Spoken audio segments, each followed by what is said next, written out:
Hello बच्चों, welcome to JET point. JET point में आपका बहुत बहुत स्वागत है। हम लोग अभी तक के लेक्चर में एस.सी. वर्मा बुक से वर्क एनर्जी पावर के क्वेश्चंस देख रहे थे। तो पिछले लेक्चर में 1 to 16 क्वेश्चन देखा था। अब उसके बाद आगे के क्वेश्चंस हम लोग देखेंगे। ठीक है, तो आ जाइए क्वेश्चंस पे। क्वेश्चन नंबर 16 तक हमने कर रखा था। अब उसके बाद 17 नंबर में आते हैं। A block of mass 2 kg is the pushed down on an inclined plane of inclination 37 degree with the force of 20 Newton acting parallel to the incline. It's found that the block moves on an incline with an acceleration of 10 meter per second. If the block started with the rest, find the work done by the applied force in the first second, by the weight of the block in the first second, and by the frictional force acting on the block in the first second. तो ठीक है बच्चों, इसमें क्या कर रहा है कि जैसा क्वेश्चन में हमारा मेंशन है, 1 सेकेंड, जैसा हमारे क्वेश्चन में मेंशन है कि एक इंक्लाइन प्लेन से एक ब्लॉक 2 kg का ब्लॉक है और उसको 20 न्यूटन का एक फोर्स भी लगाया जा रहा है। तो बेसिकली इस क्वेश्चन में हमें ये सिखाया जा रहा है कि आपको वर्क डन बताना है डिफरेंट डिफरेंट फोर्सेज से। एक तो आपको जो फोर्स आपने अप्लाई किया है उसके चलते, दूसरा ग्रेविटी के चलते इटसेल्फ, और तीसरा कि जब वो आ रहा होगा तो इसका रफ सरफेस है तो फ्रिक्शन के चलते कितना होगा। तो आइए अपने लिए एक फटाफट इंक्लाइन प्लेन बना लिया जाए इस तरह का, और यहाँ पर एंगल 37 डिग्री है और इनका मास 2 kg है इस तरह का। तो ठीक है, 20 न्यूटन का फोर्स इस पे अलोंग द ऐसा हो रहा है और नीचे की तरफ आ रहा है। तो फर्स्ट 1 सेकेंड में कितना होगा, और उसमें मेंशन्ड है हमें कि acceleration is 10 metre per second square, इससे ऐसा है। तो पहले देख लें कि 1 सेकेंड में चला कितना होगा, तो उसके बाद से हम अपना काम स्टार्ट करेंगे ऐसा। तो S इज इक्वल टू क्या होता है बच्चों, ut plus half AT square. आज भी फॉर्मूला इंटैक्ट है, 0 प्लस 1/2 इंटू 10 इंटू 1 स्क्वायर, यानी कि 5 मीटर 1 सेकेंड में चला होगा। ठीक है, तो अभी 20 न्यूटन का हमने फोर्स लगाया तो उसके चलते वर्क डन कितना हुआ होगा। सिंपल ना, कि जिधर वो फोर्स लगा रहा है उधर ही हमें इतना डिस्प्लेसमेंट हो रहा है। तो 20 newton into 5 equal to your 100 joule. एक तो ऐसा हो गया। दूसरा, work done by force, capital F लिख देते हैं। Work done by gravity, G से इसको डिनोट कर देते हैं। तो ग्रेविटेशनल फोर्स क्या लग रहा होगा इस पे, mg। लेकिन हमें पता है कि mg का ये वाला कंपोनेंट तो काम करेगा नहीं, जिधर वो मोशन हो रहा है उसके अलोंग कंपोनेंट देखना पड़ेगा mg का। So you will find here mg sin 37। तो mg इज 20 और sin 37 इज बताइए 0.6। तो 20 इंटू 0.6 करेंगे तो बच्चों कितना आ जाएगा, इस 12 न्यूटन। तो इससे हमें 12 न्यूटन के चलते इस पे फोर्स वर्क डन देखना है। तो यहाँ पर आप ऐसे भी लिख सकते हैं mg sin 37। ये चीज इंपॉर्टेंट है, जो यहाँ पर क्वेश्चन में तो उतना दम नहीं है, समझाना क्या चाहते हैं उसमें दम है। मतलब वो तो कोई भी कर सकता है, लेकिन वो जो वेरियसली वो जो फोर्स डिफरेंट फोर्स के चलते वर्क डन क्या हो रहा है वो चीज इंपॉर्टेंट है। So here mg cos sin 37 is 12 Newton, और अगेन डिस्प्लेसमेंट तो उतना ही होगा क्योंकि फोर्स उतना लगा है। तो इसमें क्या होगा कि अलग अलग उसके लिए कर रहे हैं। तो यहाँ से ये तो 12 आ गया था इंटू 5, तो कितना आ गया बच्चों, इस 60 जूल। हाँ, अगर ऐसा पूछता कि टोटल वर्क डन कितना हुआ, mg sin थीटा तो इतना लग ही रहा था, साथ में 20 लगता, इन दोनों को जोड़ देते तो वहां से भी आप देखते हैं 160 न्यूटन, तो एकदम से आता, लेकिन सीखने के लिए थोड़ा कुछ मिसिंग होता। अब देखिए दूसरा उसमें क्या पूछा है कि work done by the frictional force in the first second. So as you know that कि when the particle or block anything is moving forward, is frictional force acting backward in that direction, and frictional force is mu into normal force.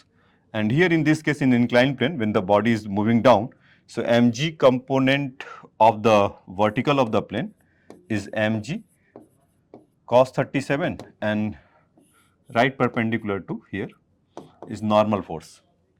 So normal force you can say that mg cos 37, and mg is your 20 and cos 37 value is 0.8. So 20 into 0.8 this thing become is your 16 Newton ना बच्चों। तो 16 Newton normal force हो जाएगा। तो frictional force work done by the frictional force कितना हो जाएगा, 16 Newton. और उसमें mg, सॉरी मैंने क्या बोला कि फ्रिक्शनल फोर्स 16 न्यूटन हो जाएगा, गलत बोला। क्यों बोला, क्योंकि इसमें नॉर्मल फोर्स का वैल्यू 60 न्यूटन है ना। फ्रिक्शनल फोर्स हम लोग क्या जानते हैं, म्यू इंटू नॉर्मल फोर्स, तो म्यू तो कंसिडरेशन में लिया नहीं, तो म्यू के लिए क्या किया जाए, फिर पता तो है नहीं। उसमें क्या बोला था, block of mass 2 kg push down, push कर रहे हैं, तो उसके पहले क्या रहा होगा, रेस्ट में रहा होगा। तो ये बात हमें समझना था कि म्यू का वैल्यू जो वहां से होगा tan थीटा, ये एंगल ऑफ रिपोज के बारे में था ना, इसमें एक हिडन कॉन्सेप्ट छुपा हुआ था कि म्यू का वैल्यू क्या करें। उसमें क्या बोला, block of mass 2 kg is the push down an inclined plane of the inclination 37 degree with the force of this, it found that the block move on the inclined acceleration of this from the rest, यानी कि पहले rest पे था, तो उसका मतलब क्या होगा, ये फ्रिक्शन निकालने का तरीका ही बताया था एंगल ऑफ रिपोज में, कि जब वो नहीं हो रहा होगा कुछ इस तरह का बच्चों, ऐसा कि ये थीटा है और यहाँ पर अगर रेस्ट में कोई ऑब्जेक्ट है तो mg डाउनवर्ड और यहाँ से mg साइन थीटा ऐसा होता है, और फ्रिक्शनल फोर्स ऐसा, नॉर्मल फोर्स इस तरह का, और mg कॉस थीटा ऐसा। तो यहाँ से फ्रिक्शनल फोर्स जो होता है म्यू mg कॉस थीटा, और रेस्ट में होगा तो मतलब फ्रिक्शन किसको होल्ड कर रहा होगा, mg साइन थीटा पकड़ के नीचे ला रहा होगा, फ्रिक्शन उसको रोके हुए होगा, तो mg साइन थीटा, तो mg गॉन, म्यू का वैल्यू कितना आ गया, tan थीटा। तो दूसरी भाषा में tan थीटा का वैल्यू था जो मैं आपको यहाँ से बताने की कोशिश कर रहा था। तो यहाँ से tan 37 का वैल्यू क्या होता है, 3 4 5 का जो ट्रायंगल बनता है, 3 इज योर परपेंडिकुलर या 4 is base and hypotenuse will remain same 5, or 3 4 may be exchanged to each other. So from here mu value or is tan theta, so tan 37 is 3/4। ठीक, तो यहाँ पर हमें जो work done due to frictional force क्या होगा, 3/4 mu into 16 newton mg cos theta, और 5 metre और हो रहा है। एक कमी और है इसमें, क्योंकि अब क्या रह गया, फ्रिक्शनल फोर्स तो लेकर आ गए, नॉर्मल तो लेकर आ गए, इसमें कि अगर हम चल रहे होंगे तो अगेंस्ट द काम कर रहे होंगे, मीन्स cos 180 डिग्री। ये देखो यहाँ से ऐसा कि ऐसे आ रहा है और फोर्स तो ऐसा लग रहा है, तो इसके साथ cos 180, तो cos 180 का वैल्यू इज नेगेटिव। तो यहाँ से अगर आप इसको कैलकुलेट करेंगे तो 4 हो जाएगा, और 12 5 जा -60 जूल। तो ग्रेविटी के चलते +60 और उसके चलते -60। ठीक, तो आपने वर्क कितना किया बच्चों, नेट टोटल वर्क कितना हुआ, 100 जूल। और जो भी काइनेटिक एनर्जी मान लीजिए इससे पूछ लेता कि बताओ काइनेटिक एनर्जी कितना होगा, तो 100 जूल तो इसके चलते, -60 इसके चलते और 60 इसके चलते। तो नेट उसके पास, अगर इस क्वेश्चन का तो पार्ट नहीं है, लेकिन मैं यहाँ पर ऐसे बता देता हूँ कि पार्टिकल सपोज यहाँ पर आता है तो पूछता है कि उस समय का वेलोसिटी बताइए। तो इसीलिए उन्होंने इस क्वेश्चन को दिया है कि आप कहाँ तक फोर्स को डिफरेंट फोर्स से लाए। अगर मान लीजिए कि सिंपल काइनेटिक एनर्जी पूछता तो आप सीधा नेट फोर्स निकाल के लगा देते, लेकिन उसके जो बीच के जो अंदर की बात है वो नहीं समझ पाते। अब आप अच्छे से समझ पा रहे हैं। Work done of gravity, work done of the frictional force, work done with the applied force, इन तीनों का सम, इस जितना भी काइनेटिक एनर्जी के लिए अगर वो जा रहे हैं, हाफ mv² इक्वल टू, वहाँ पर देखा था फ्रिक्शन के चलते -60, ग्रेविटी के चलते 60, और आपका अप्लाइड फोर्स के चलते 100 जूल। तो मास इसका 2 kg था, तो 2 से 2 गया, तो v का वैल्यू कितना जाएगा बच्चों, 10 मीटर पर सेकेंड। तो उसके एसोसिएट क्वेश्चन से है। ठीक है, तो इसको ये समझ में आया होगा, तो इसको राइट डाउन कर लीजिए। स्क्रीन से हट जाता हूँ और आप पॉज करके लिखना चालू कर लीजिए, जिनको समझ में आ गया हो तो वो भी एक बार लिख ही ले, तो उससे क्या होगा, प्रैक्टिस आपका होगा। ठीक है, अब आ जाइए नेक्स्ट क्वेश्चन पे आते हैं। ये कह रहा है कि 250 gram of block slide down the horizontal rough horizontal table, find a work done by the frictional force the bringing to block to rest if it is initially moving at speed of 40 centimetre per second. तो ठीक है, और frictional coefficient हमें given है 0.1। How far does the block move before coming to rest. तो horizontal table पर है, तो हमें कुछ करने की बात ही नहीं है। जो हमने लॉज ऑफ मोशन में कुछ सीखा था कि ऐसे जा रहे होंगे, तो ऑब्वियस सी बात है कि डीएक्सेलरेट हो रहा है, कि इसका v का वैल्यू कितना दे रखा है, 0.4 मीटर पर सेकेंड, बिकॉज कि 40 सेंटीमीटर में है बच्चों ना। तो जब इधर जा रहे हैं तो स्लो डाउन हो रहे हैं, तो स्लो डाउन हो रहा होगा तो मस्ट भी एक फ्रिक्शनल फोर्स लग रहा होगा, और a का वैल्यू हम लोग जानते हैं -μg। ठीक है, तो इसमें म्यू कहाँ से आया, क्योंकि ma equal to frictional force, और फ्रिक्शनल फोर्स क्या होता है, mu into M ji equal to M A, M M cancel हुआ तो ए का वैल्यू म्यू जी और रिटार्डेशन हो रहा है, that is why is negative sign. ठीक है, तो हमें उसमें से पूछा है कि find the frictional, if the frictional coefficient of this, how far does the block move before coming to rest, और उसके भी पहले find the work done by the frictional force. Okay, so change in kinetic energy, और यहाँ पर work वही कर रहा होगा ना, सब इसका काइनेटिक एनर्जी कौन खा गया, फ्रिक्शनल फोर्स, तो work done due to the frictional force तो equal to 1/2 half M we square, finally तो जीरो है, या इनिशियल माइनस फाइनल बोलिए तो ये निगेटिव होगा, जैसे भी आपको समझना है। इनिशियल तो आपका ये है वी स्क्वायर, तो जीरो और फाइनली यहाँ पर जीरो हो रहा है, वी का वैल्यू फाइनल है और ये इनिशियल है, तो ऐसे तो जीरो माइनस ये होना चाहिए था, तो वर्क डन आपका फ्रिक्शन में जो निगेटिव आता है, तो वैसे कर लेते हैं, मैग्नीट्यूड खाली समझ लेते हैं। तो मास कितना है बच्चों, 250 ग्राम, तो इसको कैलकुलेट करें तो 1/2 इज 0.25 और इनका स्पीड कितना है 0.4 का स्क्वायर, ऐसा। तो यहाँ से आप देखेंगे तो 0.25 को 1/4 लिख लेते हैं, बचपन से समझते होंगे आप इसको, 1/4 इंटू हाफ इज 1/8 एंड 0.4 का स्क्वायर इज योर 1.16, तो 8 टू जा कितना होता है बच्चों 16, तो 0.2 जूल आ गया। तो ये work done due to the friction होगा, ऑफकोर्स निगेटिव में है, अगेंस्ट द अगर वर्ड है तो ऐसा है, मतलब टोन क्या है क्वेश्चन पूछने का वो इंपॉर्टेंट है, अगेंस्ट द है 0.02, बाय द फ्रिक्शन एकदम कोड बेल्ट स्टाइल में पूछ रहा है, तो हम भी कोड बेल्ट स्टाइल में इसका आंसर देते हैं, मतलब कोड बेल्ट का मतलब एकदम जेंटलमैन, कोई परेशानी हमें नहीं चाहिए, जैसा है आंसर आप चुपचाप दो। So that is why is work done by the friction is negative of my 0.02 joule. ठीक है, इफ द अगर पूछता कि अगेंस्ट इतना, तो मतलब ऑलरेडी वो निगेटिव मेंशन है, तो कहते हैं 0.02 जूल।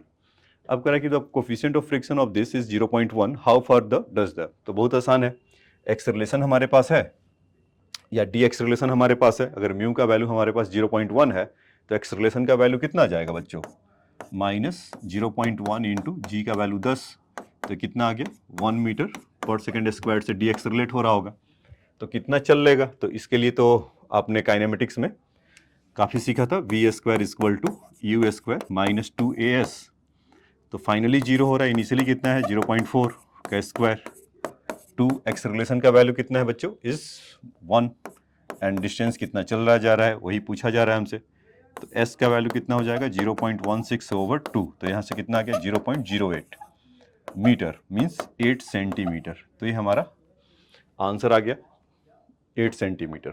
ठीक है, तो अच्छा लगा होगा आपको इसको करके। देखिए क्वेश्चन वो अच्छे होते हैं कि जो आपसे बन जाए और आपको कॉन्सेप्ट देकर जाए, कि आप अगले क्वेश्चन के लिए जब आप जाइए, मैं ये नहीं कह रहा हूँ कि आपको एग्जाम में भी ऐसा ही क्वेश्चन मिलेगा, तो फिर कंपटीशन किस बात का, मतलब प्रैक्टिस के लिए आपको सिखाया जा रहा है। अब आप कोई इसके बाद कोई टेस्ट सीरीज वगैरह क्वेश्चन देखते हैं, तो आपके पास इतने आपके औजार होंगे, आपके तीर कमान आपके होंगे ये सब रिजर्व में, कि आपके पास ये सब कॉन्सेप्ट है, तो क्वेश्चन वो प्रैक्टिस करने के लिए जब होता है, या मुझे अभी मैं सोचता हूँ कि मैं बच्चों को क्या सिखा सकता हूँ, तो मैं सिखा यही सब सकता हूँ। अब डिफिकल्ट तो अनसीन वाले तो वो तो भगवान ही होंगे कि जो लाएंगे कि ठीक है ये आएगा आपके एग्जाम में, इसको कर लीजिए, तो वो क्या होगा कि आप मेरे पे डिपेंडेंट होंगे, मैं आपको इंडिपेंडेंट बनाना चाहता हूँ, वो इसलिए क्योंकि आपको कॉन्सेप्ट आपका सॉफ्टवेयर अपडेट कर दे कि वो किसी भी मोड में रहे तो काम करे। ठीक है, तो क्वेश्चन वो अच्छे होते हैं कि जो आपको कॉन्सेप्ट सिखा कर जाए और आगे आपको जब कभी जरूरत पड़े तो ये सब आपको निकल कर आ जाए। ठीक है, नोट डाउन कर लीजिए।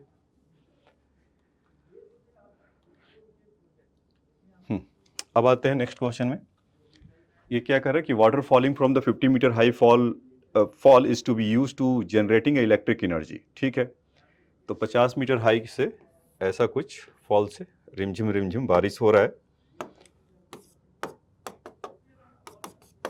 ऐसा। ठीक है, अब क्या कह रहा है कि if 1.8 into 10⁵ kg of water fall per hour and half the gravitational potential energy can be converted into electrical energy, how many bulb. तो सबसे पहले देख ले कि वो मैकेनिकल एनर्जी तो बाद में है, कि पोटेंशियल एनर्जी वो कितना जनरेट कर रहा है जब ऊपर से नीचे गिर रहा है, तो potential energy is our mgh simple, और मैकेनिकल एनर्जी जो है या जो इलेक्ट्रिकल एनर्जी इसको कह रहा है potential energy converted to the electrical energy, तो ये mgh का हाफ ऐसा हो रहा है, ठीक है। तो ये इतना मैकेनिकल एनर्जी हो रहा होगा, और उससे कह रहा है कि पावर कितना जनरेट होगा और एक कितना कम काम में, मतलब कि कब तक हो रहा है, 1 घंटे में ऐसा हो रहा है, ठीक है। तो अगर पावर की बात कर ले तो पावर आपको तो सिखाया गया था ना कि work done per unit time कि कितना, और यहाँ पर वर्क कौन कर रहा है, पानी, मतलब नीचे की तरफ आ रहा होगा, मतलब इस पे ग्रेविटी काम कर रहा होगा, तो उसमें एनर्जी में उसमें स्टोर कर रहा होगा, इतना एनर्जी रिलीज कर रहा होगा। ऊपर से नीचे आ रहा है तो पोटेंशियल एनर्जी क्या हो रहा होगा, काइनेटिक में कन्वर्ट कर रहा है, बाकी वो किसी डायनामो वगैरह उसको चलाना होगा, या एनर्जी इतना इसका रिलीज हुआ, ठीक है। तो एनर्जी इतना रिलीज हुआ या वर्क इतना हुआ इस पर, तो और कितने देर में हुआ, तो पावर क्या होगा इसका अपॉन 3600, 1 घंटे में हो रहा है, और mgh इंटू 1/2 ऐसा। तो इसके पास खूब सारा पावर होगा, ठीक है। और ये किसके बराबर होगा, कितने बल्ब जला सकता है, एक बल्ब कितना ले रहा है 100 वाट, तो सपोज कर लेते कि n नंबर ऑफ बल्ब होगा और 100 वाट। तो सब कुछ हमें पता है, दिस स्टार मार्क को कैलकुलेट करना है। समझ में आया बच्चों कॉन्सेप्ट कि पोटेंशियल एनर्जी कितना रिलीज कर रहा है, इतना, फिर पता चला कि उसका हाफ ही उसको इलेक्ट्रिकल एनर्जी में कन्वर्ट कर रहा है, तो हाफ कर लिया, तो ठीक है, एनर्जी तो मिल गया। तो हमें तो पावर जनरेट करना था, कितने देर में हो रहा है, तो पता चला 1 घंटे 1 आवर्स में हो रहा है, तो 1 आवर्स का मतलब 3600 से डिवाइड कर दिया तो इतना हो गया, तो दैट मच ऑफ पावर। और इस पावर को किसको लीड करना है, 100 वाट के बल्ब को। तो एक 100 वाट मतलब एक बल्ब 100 वाट से जलेगा, तो n नंबर ऑफ बल्ब्स अगर होंगे तो कितना जलेगा। तो आइए इनको जलाते हैं, कितने बल्ब जल रहे हैं। mgh मास उनका कितना है 1.8 इंटू 10⁵ g का वैल्यू 10 ले लेते हैं, और हाइट कितना है बच्चों 50 मीटर, ठीक है। और यहाँ से 3600 हो गए, और यहाँ से 2 तो नीचे से था ही था, तो 2 जीरो को तो इनको हटा लेते हैं, इनका एक जीरो यहाँ से 4 हो जाएगा, पावर यहाँ से 100 इंटू n का वैल्यू था ना, तो देखो 2 जीरो तो ये गया और इसका डॉट का ये निकला, तो यहाँ से 3 जीरो गया, तो 100 ऐसे मिल गया इसको, ठीक। फिर यहाँ से 18 2 जा होगा ये ऐसा, तो 2 2 4, और वहाँ पर 5 है ऐसा। तो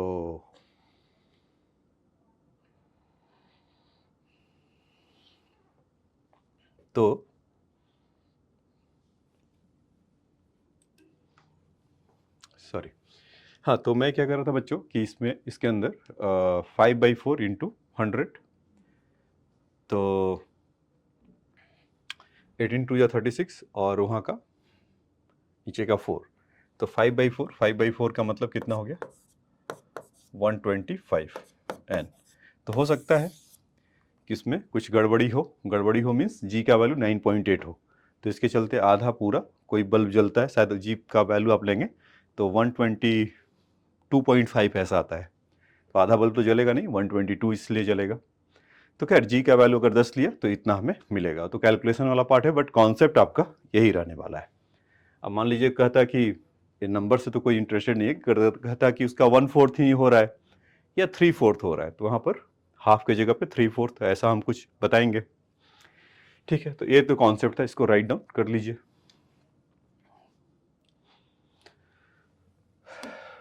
नेक्स्ट क्वेश्चन में देखते हैं, a person is painting his the house wall, he stands on the ladder with the bucket containing the paint in one hand and brush in the other. Suddenly the bucket slip from his hand and fall down on the floor. If the bucket with the point had a mass of 6 kg and was at the height of 2 meter at the time of the slip, how much of gravitational potential energy is the lost together with the paint? ठीक है, तो इसमें simple ही है। इसमें देखिए मतलब कि कोई आप अगर काम कर रहा है या हो रहा है तो डेली लाइफ के क्वेश्चंस है, तो ये हमारे घर में भी अभी जैसे दीपावली वगैरह आता है तो पेंटिंग वगैरह चालू हो जाता है, तो कोई इस पे खड़ा है तो एनर्जी वाइज वो कितना हाई एनर्जी है हमसे, जो ग्राउंड पे खड़े हैं मास से या सिंपल उसके पास कितना एनर्जी एक्स्ट्रा है, पोटेंशियल एनर्जी है। तो उस तरह का भी क्वेश्चन यहाँ पर फ्रेम किया गया है। तो अब उनका देखते हैं कि if the bucket with the paint of the had the mass 2 kg, तो कितना पोटेंशियल एनर्जी लॉस्ट होगा। यहाँ से कुछ लैडर ऐसे होगा और वो आदमी यहाँ पर ऐसा कुछ अपना काम कर रहा होगा इस तरह के, तो सडनली गिरा पेंट के साथ, और उसमें पेंट क्या हो रहा है कि स्लिप्ड ऑफ, यानी कि हाइट भी नहीं दिया वो, मतलब पूरा का पूरा ऐसा हो गया। मतलब कहने का ये मतलब है, क्वेश्चन ये सिखाया जा रहा है आपको कि थोड़ा सा भी हाइट नहीं है, वो पूरा का पूरा फैल गया। तो वहाँ पर हमारा 6 kg का है, तो पोटेंशियल एनर्जी कितना हो जाएगा लॉस्ट, mgh। तो मास इसका कितना है 6 kg, g का वैल्यू 10 और हाइट हमारा 2 मीटर। तो यहाँ से हम कह सकते हैं ना कि 120 जूल ऐसा हुआ। g का वैल्यू बच्चों 9.8 ले रहे हैं, तो maybe the answer will differ. तो how much energy is lost, is that much of energy will lost. ठीक है, तो ये सिंपल था डेली लाइफ वाले क्वेश्चन, तो इसको आप कर सकते हैं। ठीक है, नेक्स्ट क्वेश्चन देखिए, कह रहे कि projectile is fired from the top of the 40 metre high cliff with initial speed of 50 metre per second at unknown angle, find the speed when the hits the ground. तो ठीक है बच्चों, अभी अगर हम करते तो प्रोजेक्टाइल में इक्वेशन वगैरह लगाते और कुछ करते, तो इसका पढ़ने का फायदा ही है वर्क एनर्जी थ्योरम का, आपको एंगल दे ना दे कुछ करे, एनर्जी में डील कर लेते हैं। थीटा बोला है ना, तो इसका पाथ तो ऐसे ही होता प्रोजेक्टाइल में, फिर हम लोग कुछ लगाते हैं कि equation of motion y equal to Y naught, मतलब कितना इनिशियल हाइट पर है, फिर वहाँ पर टकराता तो टाइम कितना लगेगा, फिर उसके बाद हम v के लिए जाते हैं वगैरह वगैरह काम करते हैं। तो देखिए ये सब वो तामझाम यहाँ पर नहीं करना है कि 40 मीटर के हाइट पे है ऐसा, और फायर किसके किया गया 50 मीटर पर सेकेंड से। तो व्हेन द मोमेंट यहाँ पर जब हीट कर रहा होगा, तो मान लेते हैं कि ये हमारा जैसा ग्राउंड होता है, पोटेंशियल एनर्जी 0 होगा। तो इनिशियली और फाइनल उसके पास क्या क्या एनर्जी है सोचें। तो इनिशियल एनर्जी इसके पास कितना है, पहले तो 40 मीटर के हाइट पे, तो mgh ऐसा, और 50 मीटर पर सेकेंड से फायर कर रहा है, तो 1/2 ऑफ m इंटू 50 स्क्वायर ऐसा। Finally, when land on the surface, there will have the only it will kinetic energy. All of the potential is converted to the kinetic. तो 1/2 m into v square ये पता करना है, तो m अपने घर चले गए।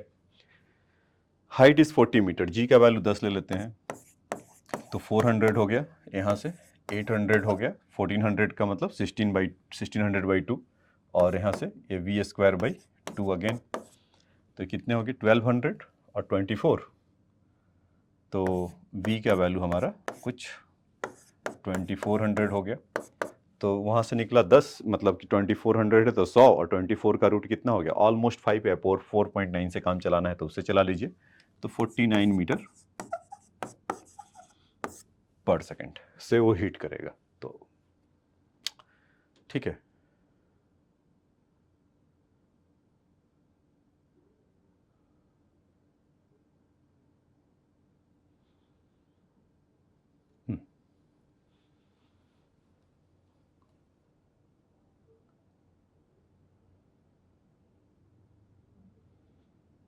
वही मैं सोच रहा था कि फिट 40 मीटर पर सेकेंड हो गया, तो मैं सोच रहा था कि 49 मीटर पर सेकेंड कैसे आया, फिर वो 50 से तो फेंका ही था, तो इससे तो ज़्यादा स्पीड आना चाहिए था। तो देखो एक यहाँ पर एरर हुआ कि स्पीड के जगह पर कितना था 50 मीटर पर सेकेंड, और हमने लिया कितना, इतना। So that is why it is the different. तो ये गलती हमारा काम कर गया कॉन्सेप्ट समझने के लिए, कि अगर आपने 50 से अगर फेंका है, तो जब वो लैंड कर रहा होगा तो 50 तो उसका तो यहाँ पर होगा, ये तो आपने प्रोजेक्टाइल में सीखा था कि ये 50 से तो यहाँ रहेगा, और कुछ ये हाइट गेन कर, मतलब वो पोटेंशियल एनर्जी गेन कर रहा है काइनेटिक में, तो इसका स्पीड आपका बढ़ा कर मिलेगा, तो यहाँ पर तो नहीं है। तो इस तरह से आप भी अपने आप को ट्रेन कर सकते हैं, या कॉन्सेप्ट आपका अगर है तो कि 49 क्यों होगा, मतलब यार 50 से ज़्यादा होगा, इस तरह से। तो आ जाइए, तो हमारा ये आपका कैलकुलेशन एरर या जो नंबर लेने में जो मिस्टेक हुआ, उसमें आपको कॉन्सेप्ट भी सिखाकर एक भेजा। तो यहाँ पर आप इक्वल टू, देखो फिर 40 ले रहा था, इस 50 ना, ठीक है, तो GH तो उतना ही रहेगा 10 और 400 ये हो गए, 2500/2 is equal to 1250, yes 1250 equal to 1/2 into v square. Mass तो अपने घर चले गए थे, तो यहाँ से कितने हो जाएंगे, ये is 1250 plus 400, this thing become 1650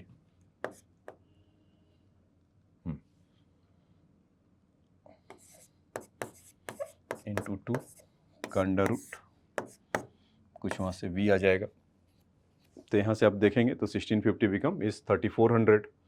हाँ, तो ये ठीक है कि मान लीजिए कि अगर यहाँ से अगर आप आता भी है 3400 इक्वल टू, तो 10 तो बाहर निकलेगा ही निकलेगा, 34 का रूट कितना हो जाएगा बच्चों, 6.6, अगर पूरा होता 36 तो 5.8 से काम चला लेते हैं। तो यहाँ से आपको देखेंगे 58 मीटर, अगर नहीं दिखता है शायद तो वाटर मार्क लगाते हैं तो छुप जाता है, तो यहाँ पर है इसके लिए 58 मीटर पर सेकेंड। ठीक है, तो ये तो हमारा इसका आ गया, तो इसको आप चाहें तो राइट डाउन कर सकते हैं। तो ये देखिए प्रोजेक्टाइल का क्वेश्चन कैसे डिफर है। तो अब आप सोच रहे हैं कि एग्जाम में मैं कैसे करूंगा, तो एग्जाम में आप ऐसे ही करेंगे, यहाँ पर समय कम लग रहा है ना, फटाफट हो जा रहा है, तो इस चलते या जिनका मतलब वो उसमें बचपन का ज्ञान अगर है इंटैक्ट, तो वहाँ से भी कर सकते हैं। बचपन का ज्ञान का मतलब क्या है कि मतलब कि आपका दिमाग क्या रीड करता है। तो एडवाइस तो ये दूंगा आपको कि भाई आप वर्क एनर्जी थ्योरम को यूज करिए, कि इसमें क्या होगा कि कैलकुलेशन कम होगा और एरर होने का चांस, इस तरह के एरर होने के चांस कम होंगे। अगर मैं उसमें अगर होता तो बहुत कम पता चलता, क्योंकि मैं तो धुन में अपने होऊंगा कि टाइम इतना लगा, जब तक आंसर लाने में 2-3 स्टेप मुझे और एक्स्ट्रा करना पड़ता। 2-3 स्टेप से मतलब ये स्टेप नहीं, मतलब 2-3 चीज़ें मुझे एक्स्ट्रा लगाना पड़ता, कि किस एंगल पर है, थीटा पर है, थीटा तो पहली बात गिवन नहीं है, तो उस तरह से भी नहीं होता। तो खैर फोर्स टू भी हमें इसी से करना रहता। तो वर्क एनर्जी थ्योरम से अगर हम एनर्जी वाइज अगर सोच रहे तो फटाफट हमें प्रोसेस करना आसान होगा।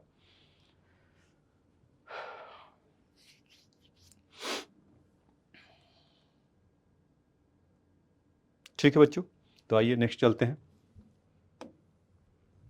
कह रहा है कि 200 metre freestyle women swimming gold, 200 metre freestyle women swimming gold medal of at Seoul Olympic went to this means Heike Friedrich of East Germany when she set a new Olympic record of 1 minute 57.56 seconds. Assume that she converted most of the distance with the uniform speed and had exert 460 watt, maintain her speed. Calculate the average power of the resistance offered by the water during the swim. तो ठीक है, तो 200 metre का है, तो सबसे पहले तो देख ले कि वेलोसिटी उन्होंने कितना अचीव किया होगा 200 मीटर, और टाइम कितना लगा, बोला कि ऑलमोस्ट यूनिफॉर्म स्पीड है। दैट इज वाई हमें नहीं मान रहे कि डी एक्सेलरेट कितना हो रहा है, या मतलब एक्सेलरेशन क्या हो रहा है, क्योंकि क्वेश्चन में मेंशन है कि यूनिफॉर्म स्पीड से क्या है, यूनिफॉर्म स्पीड ना, ये तो एक्सेलरेट हुई नहीं होंगी। तो 1 मिनट का मतलब 60 सेकेंड और 117.56 इतना मीटर पर सेकेंड हमें लगा होगा, ये वेलोसिटी है। कि assume that the sea converted most of the distance with the uniform speed and power is equal to this much. तो calculate the average force on the this, तो ठीक है, तो 460 वाट का लग रहा है, power is equal to force into velocity. तो पावर कितना है 460 इंटू फोर्स हमें पता करना है, और एवरेज स्पीड ये है हुआ 200/117.56। तो 0 कैंसिल हुआ, और F इज इक्वल टू इसको 2.3 बोल सकते हैं, 2.3 इंटू 117.56। तो इसको मल्टीप्लाई कर लीजिएगा, जितना होगा उतना आप आंसर उसमें वहाँ से बता सकते हैं। ठीक है बच्चों, इतना आपका वाट आ जाएगा। इसको सॉल्व करेंगे तो कुछ 270 वाट मिलेगा। ठीक है, अब आ जाइए नेक्स्ट क्वेश्चन में चलते हैं। कह रहा है कि the US athlete Florence Griffith joiner won the 100 meter sprint gold medal at Seoul Olympic. This is Olympic record 10.54 seconds. Assume that the achievers her maximum speed a very short time and then run the race with that speed till she cross the line. Take her mass to be 50 kg. Calculate the kinetic energy of the this. तो ठीक है. Assume that the track wind extractor offered the average resistance of the 1/10 of her weight. Calculate the work done by the resistance during the run. What is the power of this? Maintain the uniform speed. तो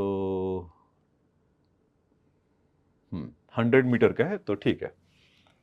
तो accelerate वो बहुत तुरंत में हो जा रहा है, तो इसमें हमें लेना नहीं है क्योंकि वेरी शॉर्ट टाइम पे बोल दिया है कि मतलब कि इज वेरी शॉर्ट टाइम. तो शॉर्ट टाइम का मतलब इज निग्लेक्जिबल है. ठीक है.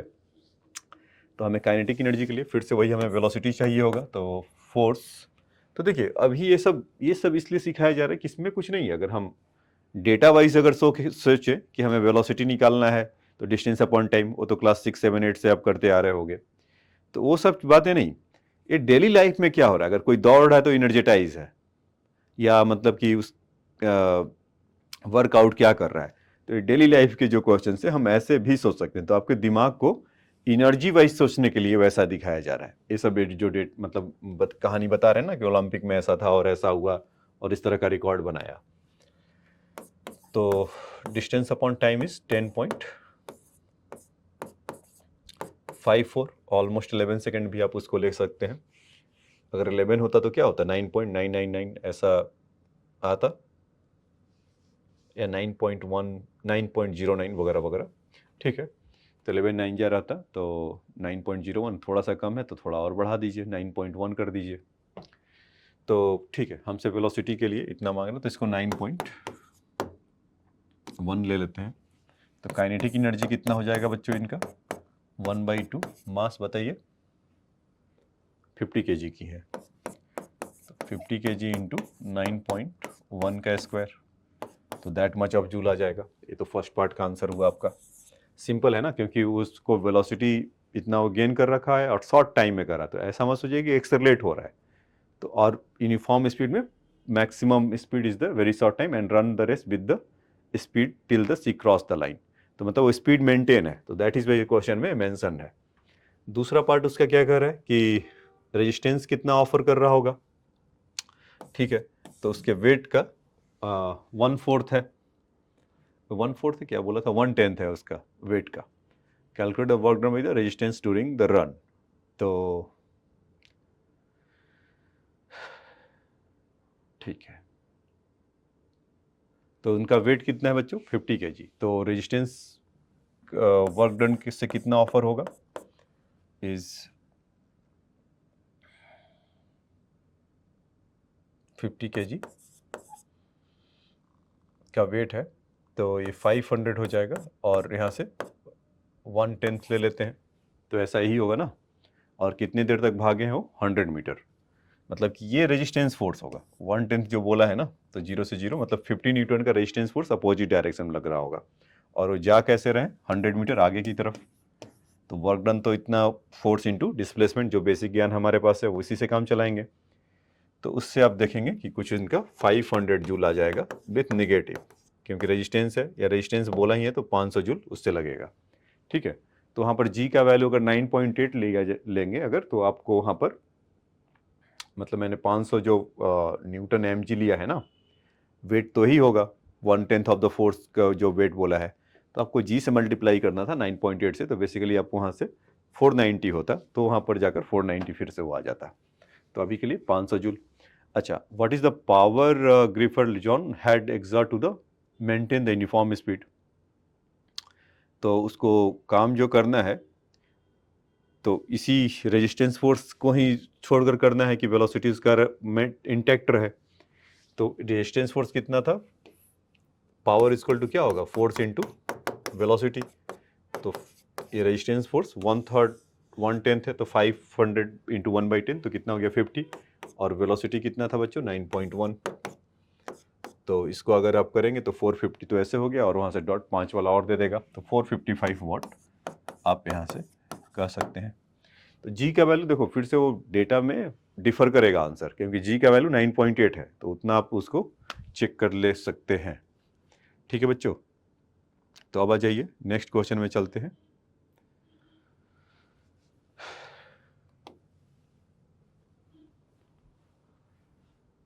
कह रहा है कि water pump lift the water from the level of 10 metre below the ground, water is the pump at the rate of 30 kg per minute. तो 30 kg per minute mass by time पहले ही हमें दे रखा है,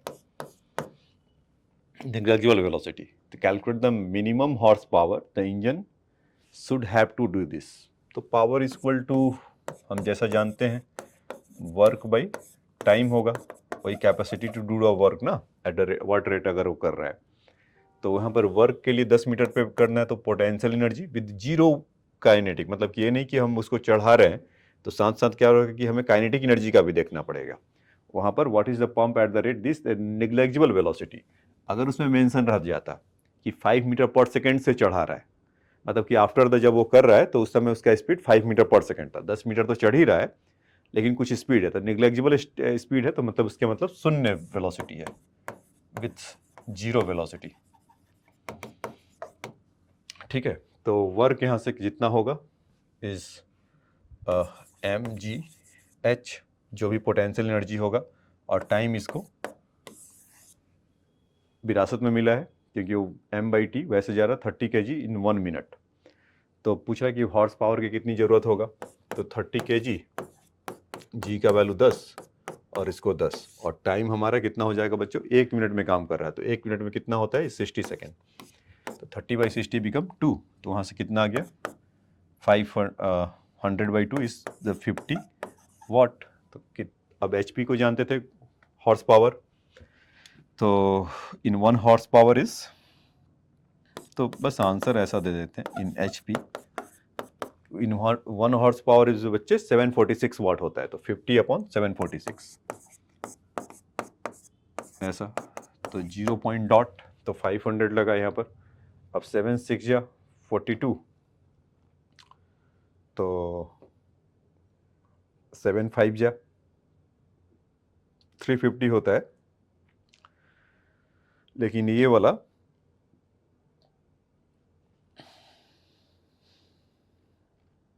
अच्छा ये तो 500 ही हुआ ना, अभी तो एक जीरो और खाए गए, तो 50 हो जाएगा, मतलब कि 500 और फिर 5000, क्योंकि 1 टाइम में तो जाएगा नहीं, तो 7 7 जा तो जाएंगे नहीं, तो 7 6 जा 42, तो वहीं से उनका लग रहा है 7 6 जा 42 और बाकी का डॉट आएगा, तो 42 और वहाँ से 300 और पकड़ लीजिए आप 4500, तो फिर 50 तो 6, तो यहाँ पर ऐसा कर सकते हैं कि 666 ऐसा मिल रहा होगा, तो 0.67 नॉट वाट इज HP, कि इसको 746 से डिवाइड किया तो इसके लिए था।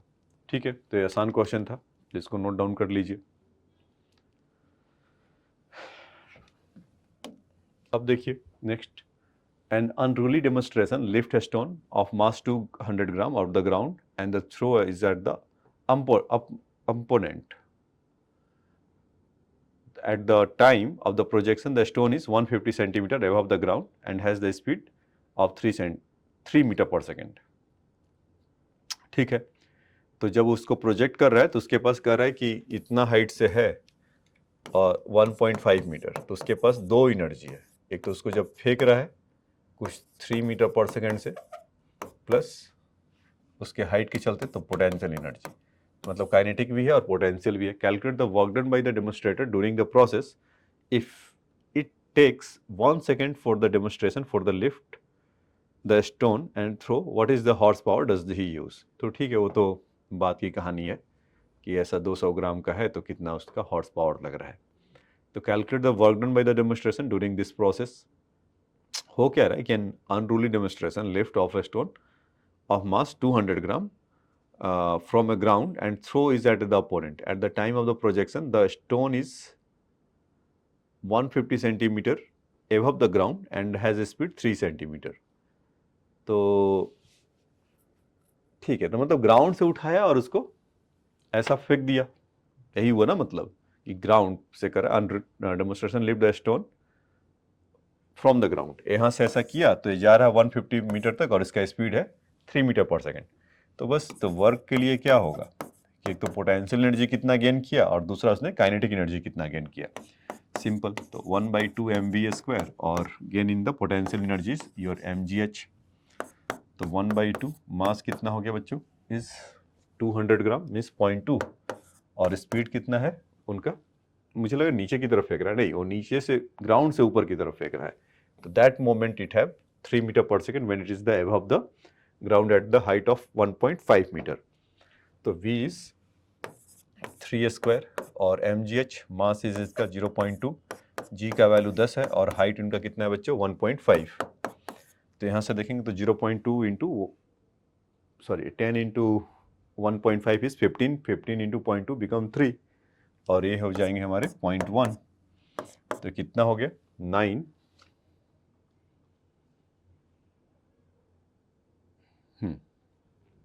9, तो 0.9 हो गया और यहाँ से कितना हो गया 3। तो कितना इस 3 तो कितना हो गया 3.9 जो, ठीक है। तो इसमें इतना ये वर्क किया होगा।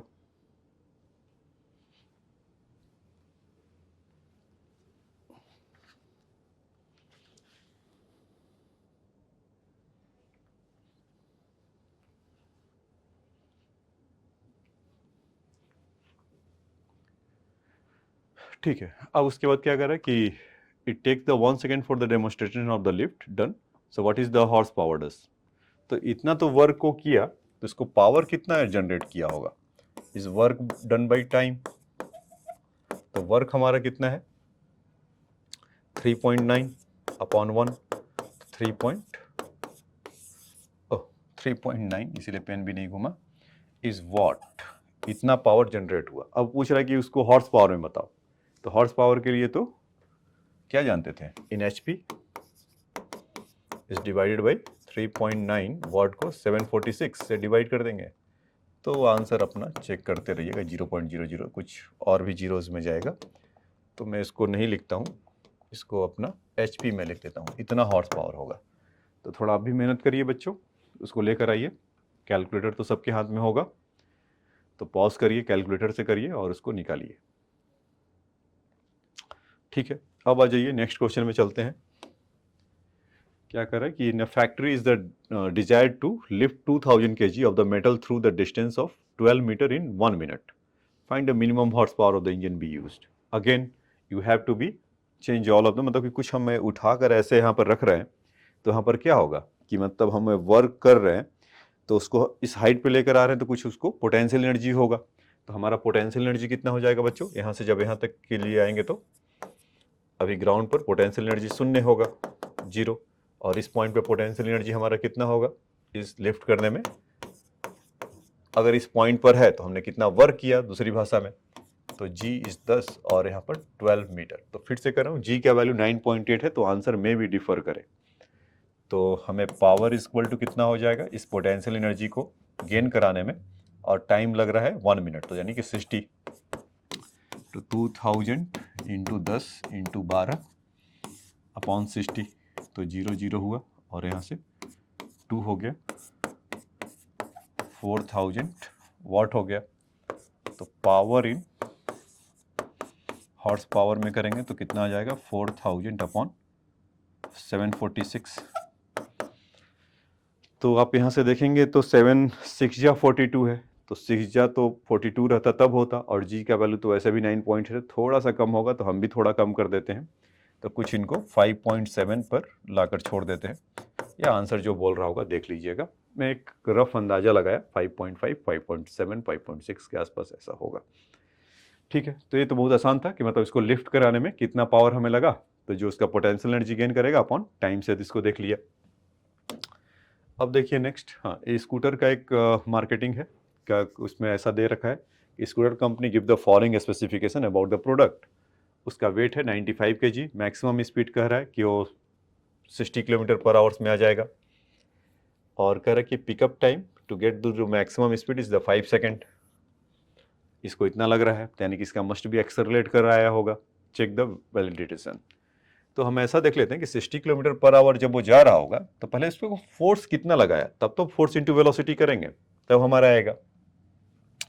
तो यहाँ से v इक्वल टू अगर u प्लस AT अगर निकालते हैं तो 60 किलोमीटर पर आवर आने में इसको 5 सेकंड लग रहा है। रेस्ट से अगर जा रहा होगा तो 5 इंटू ए कर लें, और वेलोसिटी 60 किलोमीटर पर आवर, तो 5/18 कर लेते हैं। तो यहाँ से पता चला कि ये 50 हो गए और ये 3 हो गया। तो ए का वैल्यू हमारा 10/3 मीटर पर सेकेंड स्क्वायर है। ठीक है, तो फोर्स कितना लगा होगा बच्चों इस पे? हमारा फोर्स आया होगा कुछ मास कितना है 95 kg इंटू एक्सेलरेशन 10/3। तो आप यहाँ से पाएंगे 950/3 न्यूटन का फोर्स लगा होगा। तो पावर कितना जनरेट हुआ होगा? 950/3 इंटू वेलोसिटी कितना था, या तो ऐसे भी कर सकते हैं कि 5 सेकेंड में चला कितना होगा और फोर्स इतना लगा, तो खैर वो एक ही बात है। तो 950 और उसका वेलोसिटी हमारा है 60 किलोमीटर पर आवर, तो मैक्सिमम स्पीड। तो इसमें जो मैक्सिमम कर तो फिर एवरेज देखना पड़ेगा कि 0 पर उसका लग रहा होगा तो उस समय 0 फोर्स है और मैक्सिमम पे इतना लग रहा होगा। तो अपॉन 2 भी हम इसको करके देखते हैं अभी कि मतलब पूछा है कि वो एस्टिमेशन सही निकाला है क्या, इतना जो दिया हुआ है 3.5 हॉर्स पावर उसके बराबर का है क्या। तो वेलोसिटी अगर देखें इसका तो कितना है 60 किलोमीटर पर आवर, तो 60 किलोमीटर पर आवर उसको इसमें 5/18 से मल्टीप्लाई कर लें तो कितना हो जाएगा। अच्छा वो तो निकाला ही था कुछ, अच्छा वो उसके पार्ट में हो गया, तो 50/3 50/3 का इतना है। तो यहाँ से आपका मिल गया कुछ 95 इंटू 500 कर लिए अपॉन 9 ऐसा। तो 95/9 1199 होता तो कितना अच्छा होता, नहीं है तो हम इसको कितना लिख लें 10.8 से काम चला ले क्या, 8 नहीं 8 7 या 9.55 ऐसा। तो 9.55 का आधा करेंगे तो कितना हो जाएगा, क्योंकि 1000 से मल्टीप्लाई कर लेंगे उसको, तो 4.6 या 4.7 या 4.8 कर देते हैं तो इसमें कितना हो जाएगा 48,000 इतना वाट होगा। और इसमें क्या बोला है इस 3.5 HP, तो उसमें ठीक है, तो इसका एवरेज फोर्स भी लगेगा। तो पी एवरेज जब हम कर देंगे तो इसको 1/2 कर लीजिए। क्यों, समझ में आया कि जो फोर्स लग रहा होगा तो मैक्सिमम है ना, तो मैक्सिमम इंजन पावर इस 3.5, लेकिन एक्चुअल में तो मतलब इसका तो एस्टिमेशन तो इस तरह से बढ़ जा रहा है, तो 0 से भी लगेगा तो फोर्स इसका 0 9/2 कर देंगे, तो यहाँ से इसको हम 2 कर देंगे तो 24,000 हो जाएगा। अभी देखिए तो 700 HP है, तो ठीक है, तो 3.5 HP है और इसमें कितना होता है 746, तो 746 इंटू 3.5 करेंगे तो उससे उसका वैल्यू एक्सीड करेगा क्या, तो एक्सीड कर जा रहा है, तो इसका मतलब मतलब कि कन्विंसिंग नहीं है, या जो कर है वो सही नहीं है, मतलब उतना तो नहीं है, उससे कम ही है, तो इस चलते तो ठीक है, ये मतलब गलत प्रॉमिस कर रहा है। ठीक है, check the validity of this specification, तो उतना नहीं है बच्चे। ठीक है, नेक्स्ट में आ जाइए। A block of mass 3 kg is the being the brought down by the chain if the block acquires the speed of 4 meter per second in the dropping down the 2 meter. Find the work done by the chain during the process. A block of mass 30 kg is being brought down by the chain. If the block acquires the speed of 400 meter per centimeter dropping down 2 meter, हाँ तो ठीक है, तो उसका height जितना भी है being the drop acquires the speed of 4 metre per second, 2 metre पे कर रहा है, तो 2 मीटर पे कर रहा है तो इसमें क्या होगा कि इसका पोटेंशियल एनर्जी भी कुछ डिक्रीज कर रहा है ना, मतलब work is equal to mg into 2 metre plus इसका काइनेटिक एनर्जी में कन्वर्ट कर रहा है half into m v square. तो mg कितना है बच्चों इनका 300, तो 300 इंटू 2 हो जाएगा और 1/2 मास इसका है 30, वेलोसिटी है इंटू 4a², तो कितना हो गया 600 प्लस 16 8 240, तो कुछ इसका 840 जूल ऐसा मिलकर आ जाएगा। तो इस प्रोसेस में कितना काम किया होगा, इतना किया होगा।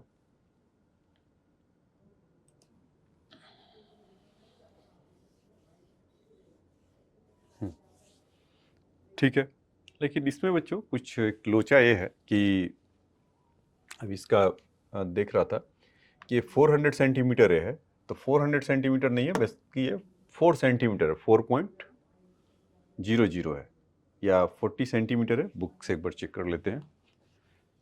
इसका बच्चों 40 सेंटीमीटर है, तभी क्योंकि ऐसा आंसर तो आता नहीं है। इस 40 सेंटीमीटर है पर सेकेंड। ठीक है, रिकॉर्डिंग हो रहा है। तो इसमें आप क्या कर सकते हैं कि ये जो किया ना, तो 0.4 का स्क्वायर होगा। अच्छा, एक चीज़ और होगा कि इसके अंदर इसका पोटेंशियल एनर्जी लोअर हो रहा है ना, नीचे की तरफ हो रहा है, ना कि ऊपर की तरफ बढ़ रहा है। तो इसमें आप निगेटिव और इसको मार्क कर लीजिए। तो जो ये आंसर आया था 0.4 का स्क्वायर इज 1.6, तो 1.6 तो 0.8, तो यहाँ से कितना हो जाएगा ये 2 पॉइंट, मतलब 1 पॉइंट, यहाँ से 0.8 1.6 है तो 0.08, तो 0.8 इंटू 30 करेंगे तो 240, तो 2 जीरो पे करेंगे तो 2.40, तो निगेटिव हो गया। तो ये कितना हो गया इज -597.6। इसको अपना जी का वैल्यू थोड़ा अलग ले लीजिएगा, 9.8 से अगर जिनको लाना है तो वहाँ से करेंगे तो आपका एग्जैक्ट आंसर आएगा बच्चों। अभी क्या है कि थोड़ा सा डिफर कर रहा है, जी का वैल्यू 10 ले रहा हूँ, तो इसमें आपका आ जाएगा 597, और ओरिजिनल आंसर है शायद वो 577 587 या 584, वो अपना देख लेना कि जितना भी होगा। तो इस 597.6 जूल इतना वर्क करेगा। ठीक है, तो इसको अब नोट डाउन कर लीजिए इस निगेटिव के साथ, क्योंकि वर्क जब वो नीचे की तरफ आ रहा है तो पोटेंशियल एनर्जी रिलीज होगा इतना, तो निगेटिव में होगा। काइनेटिक एनर्जी तो इंक्रीज कर रहा है। नेक्स्ट क्वेश्चन में आते हैं। कह रहे कि the heavier block of and at wood machine is has the mass of the twice that of the lighter one. The tension in the string is 16 Newton when the system is set into the motion. Find a decrease in gravitational potential energy during the first second from the released from rest. देखिए, तो एक का मास m है और एक का मास 2m है lighter one के लिए।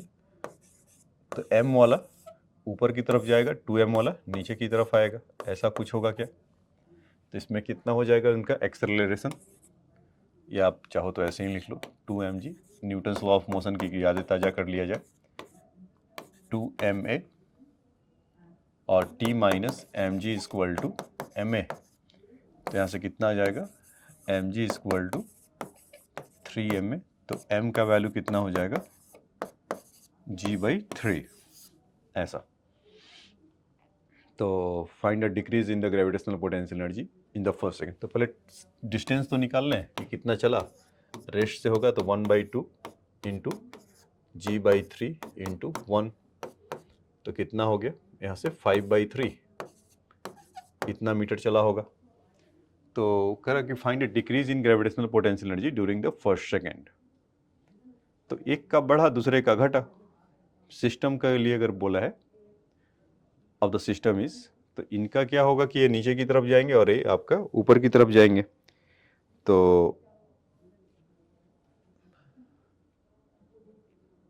और अच्छा, टेंशन भी हमें टी गिवन है क्या 16 न्यूटन, तो फिर तो हमारा एम का वैल्यू आ सकता है।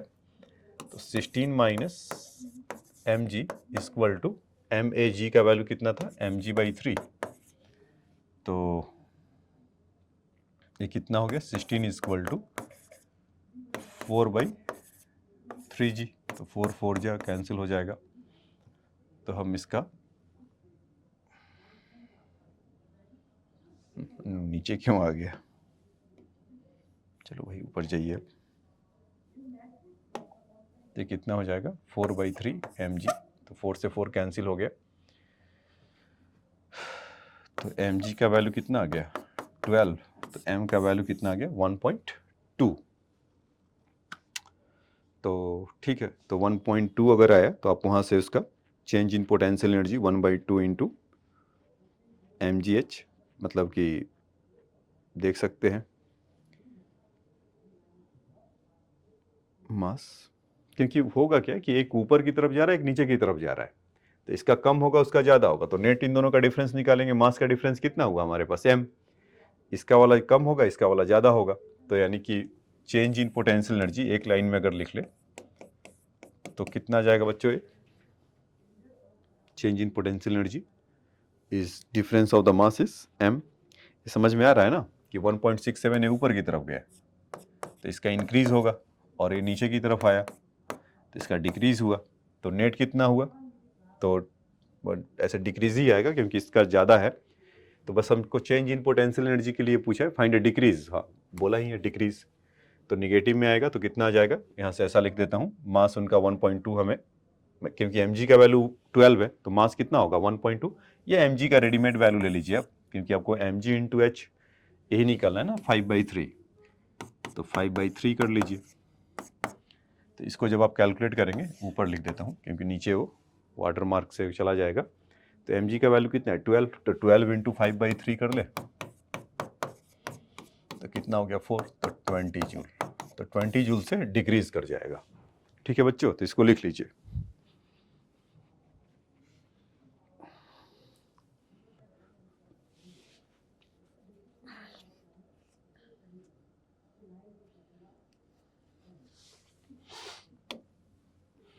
देखिए नेक्स्ट, एट 2 ब्लॉक इन एडवर्टमेंट machine has the masses 2 kg and 3 kg, find the work done by the gravity during the 4th second after the system is release from rest. तो ठीक है, एक ऐसा एडवुड मशीन बना लेते हैं,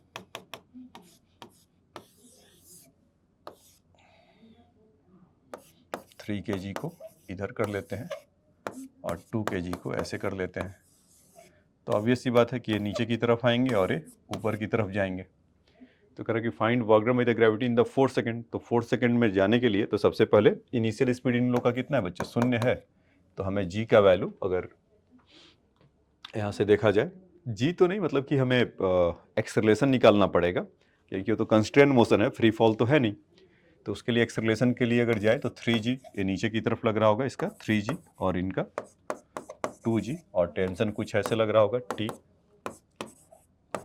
तो यहाँ से क्या कर सकते हैं 3g minus T equal to 3a और t minus 2g equal to 2a, इन दोनों को ऐड करेंगे तो g इक्वल टू कितना आ जाएगा 5a, तो a का वैल्यू हमें मिल जाएगा क्या g/5, तो a का वैल्यू g/5 ले लेते हैं ऐसा। तो अभी हमें find the work done by the gravity during the 4th second, तो ठीक है, तो इनको अगर देखा जाए तो g/5 का है, तो इसमें डिस्टेंस कितना चलेगा इन द 4th सेकेंड में, तो आपको याद है फॉर्मूला u/2 होता था, sorry u plus a/2 2t minus 1 ऐसा, तो इनिशियल स्पीड 0 है, a का वैल्यू कितना है g/5 है, तो g/10 हो गया, और वो 4th सेकेंड के लिए तो 4 2 8 माइनस 1 तो 7 हो जाएगा, तो यानी कि वो डिस्टेंस कितना चलेगा 7g/10 S4 में। तो फिर वहाँ पर है कि फाइंड अ वर्क डन, तो जो चेंज इन पोटेंशियल हमारा होगा उसमें, तो अगर फिर से वही काम 3 kg वाला ऊपर जाएगा और इधर जाएगा इतने डिस्टेंस से, तो उन लोगों का डिफरेंस ही निकालना होगा फिर से वहाँ पर, तो 3 - 2 कर लेते हैं क्योंकि उसका हैवियर है वो डिस्टेंस, उसका ज़्यादा मतलब ये मतलब पोटेंशियल एनर्जी ज़्यादा लूज करेगा, तो वो हमारा वर्क डन होगा, तो वर्क डन इक्वल टू बच्चों मतलब चेंज, उसका मास कितना है 1g कर लेते हैं, क्योंकि 3 - 2 1 हो जाएगा, और g और h कितना चलेगा, ये इतना दे रखा है हमें 7g/10, 10, तो 7g/10, तो एक g को g से हटा दीजिए, तो यहाँ पर कुछ 70 जूल के आसपास होगा और निगेटिव में होगा।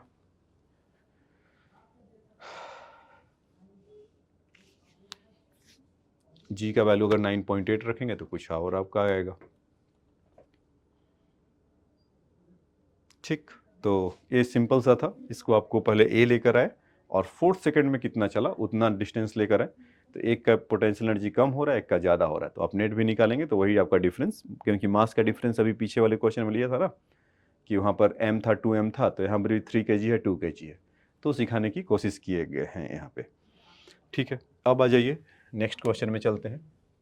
कह रहा कि consider the situation shown in a figure, the system release from the rest of the block of mass 10 kg is found to be have a speed 0.3 metre per second after it has the descendent through the distance of 1 metre, find the coefficient of kinetic friction between the block and the table. तो block तो बच्चों है नहीं, तो block के लिए हम क्या करें कि यहाँ से इसको देख लें।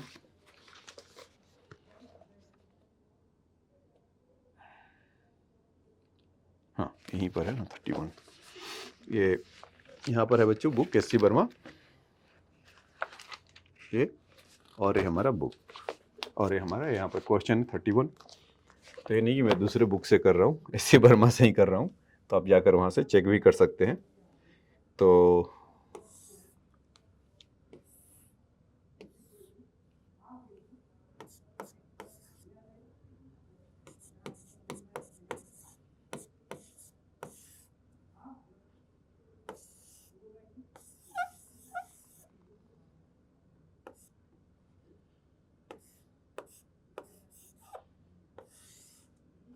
ये डबल पुली वाला फिर से आ गया बच्चों यहाँ पे। तो कह रहा है consider situation this, the system is released from the rest, the block of mass 1 kg found to be speed 0.3 metre per second. ये तो 0.3 मीटर पर सेकेंड से नीचे की तरफ आ रहे हैं, तो इसमें क्या होगा, आपने देखा था कि अगर A से हो V से हो तो ये वाला उसके डबल स्पीड से जाएगा, 0.6 मीटर पर सेकेंड से जा रहा होगा ऐसा। Find the coefficient of kinetic friction between the block and the table. तो और एक चीज़ और है कि ये 1 मीटर ये नीचे की तरफ गया, तो ये फिर कितना चलेगा, 2 मीटर, यही ना। तो इसके चलते जितना भी lower down the potential energy हो रहा होगा इसमें 1 kg वाले के चलते, वो सब कौन गेन कर रहा होगा, काइनेटिक एनर्जी, और कुछ उसका फ्रिक्शन, मतलब कि इधर की तरफ जा रहा है तो स्पीड अप तो है, लेकिन सेम टाइम यहाँ से फ्रिक्शन भी तो खा रहा है। तो यहाँ से हम बोल सकते हैं क्या, lower in the change in potential energy of the this thing, मतलब एक इनिशिएटर है या मतलब ये सोर्स है एनर्जी का, ये दे रहा है, और ये दोनों स्पीड अप हो रहे हैं उसके चलते। ठीक है, तो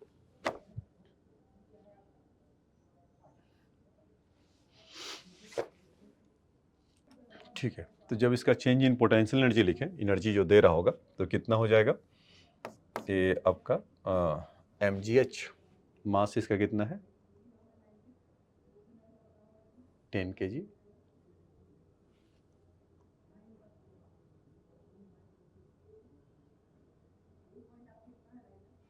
द सिस्टम 1 पॉइंट, ये देखिए टाइपो एरर काफ़ी है इसमें। तो खैर इसमें 1 kg का है, तो चेंज इन इसके चलते मिलेगा, हमें इस पे स्टिक करके रखना है। ये 1 kg है, ब्लॉक फिगर में आप देखेंगे तो वहाँ पर क्लियरली लिखा है, तो उनको फिगर देना चाहिए था, फिगर नहीं दिया। तो mgh 1 × g 10 और मास 1, तो ठीक है, ये तो 10 जूल तो आपका मिलकर आ गया। अब 10 जूल इक्वल टू, इसके पास वेलोसिटी कितना है बच्चों 0.6, तो 1/2 × 4 × 0.6 का स्क्वायर, प्लस इसके पास तो आया, साथ साथ इसके पास भी आया, ये लोअर है तो खाली ये नहीं कि रेस्ट में आ जा रहा है, तो जो 1 मीटर से जो इसका पोटेंशियल एनर्जी जो रिलीज हुए, तो कुछ हैवी खाया, कुछ हैवी खाया, और साथ साथ ये फ्रिक्शन भी खाया, तो 1/2 × 1 × 0.3 का square plus WF, work done due to the friction, ये होगा। तो हमें फ्रिक्शनल फोर्स लगाना होगा, क्या लाना है या कोफिशिएंट लाना है, पता नहीं, देखते हैं। ठीक है, खैर इसका तो फ्रिक्शनल फोर्स ऐसे ही पता होगा, या नॉर्मल फोर्स तो हमें ऐसे ही पता है, म्यू × नॉर्मल फोर्स। ठीक है, तो पहले लेकर आते हैं कि वर्क डन फ्रिक्शन से हुआ कितना। तो यहाँ से हो गया 2, और ये कितने हो गए भाई, 0.6 का स्क्वायर इस 0.36 और 0.3 का स्क्वायर इस 0.9, तो वो हो गए दोनों 45। तो ठीक, इस 2 को कट नहीं, अच्छा 0.36 है तो 0.72 हो गया, देकर आ ही जाते हैं। ये हो गए 0.72, मतलब ये वाला 0.72, और दूसरा वाले उसमें कितना है कि 3 के लिए तो 0.09/2, तो 0.045।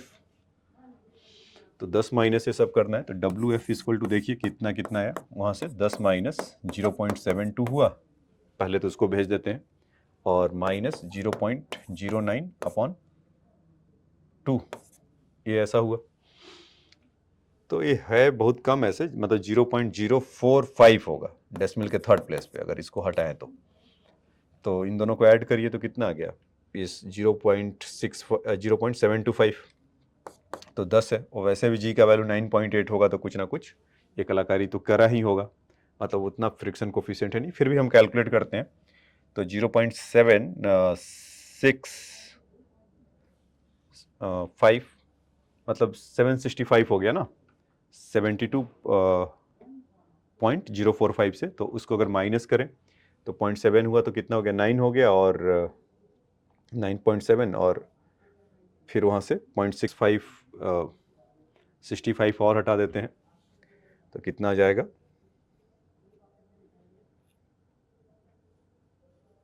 इस 10 पॉइंट माइनस 0.765 ऐसा हो जाएगा। तो इसको ले लेते 35 और ठीक है, तो 8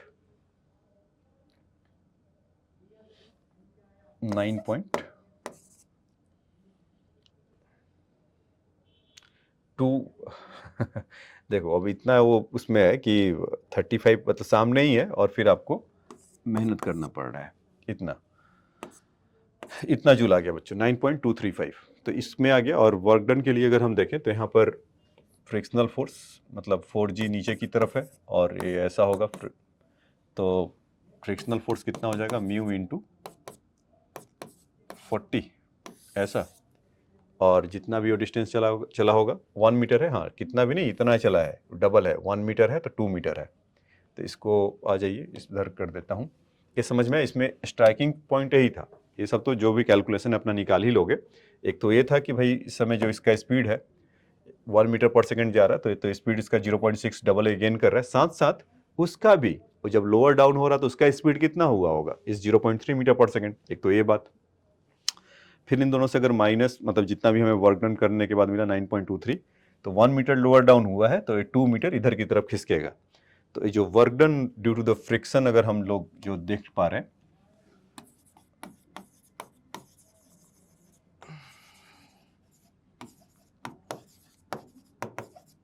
ड्यू टू फ्रिक्शन, तो frictional force into displacement is double of it, 2 metre. तो frictional force is mu into 4G into 2, और कितना होगा 9.2 के आसपास होगा क्या, 9.235। तो यहाँ से अगर इसको देखें म्यू का वैल्यू, तो 9.235 अपॉन 8G, तो 0.9235 ऐसा हो जाएगा अपॉन 8। तो यहाँ से आप इसको देख सकते हैं, 1 से तो ये पहले में ही होगा, मतलब 117 ऐसा कुछ होता है, तो 12 ऐसा देख लीजिएगा, इतना म्यू का वैल्यू आएगा, क्योंकि 9 1 जाए इतना हुआ 4, और फिर एक करेंगे तो 1 फिर 7, तो राउंड ऑफ करने के बाद 0.12 आ जाएगा। तो ठीक है बच्चों, ये कमाल का क्वेश्चन था आपके कॉन्सेप्ट को क्लियर करने के लिए कि डबल पुली का जो हमने उधर देखा था उसमें यहाँ पर यूज़ किया, तो इसको आप राइट डाउन कर सकते हैं।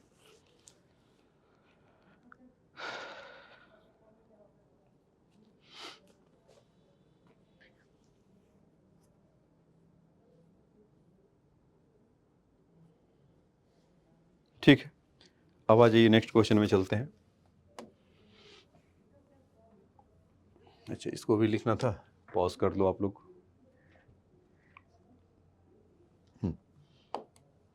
देखिए, a block of mass 100 gram is move with a speed of 5 metre per second at the highest point in a closed circular tube of radius is 10 centimeter kept in a vertical plane. The cross section of the tube is such that the block is just fit in it. The block makes the several oscillation inside the tube and finally stop at the lowest point. Find the work done by the tube on the block during the process. तो देखिए बच्चों, इस तरह का कुछ है कि एक ऐसा है और दूसरा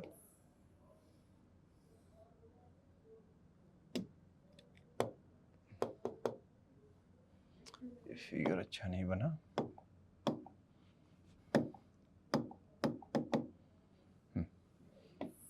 ये कैसा है,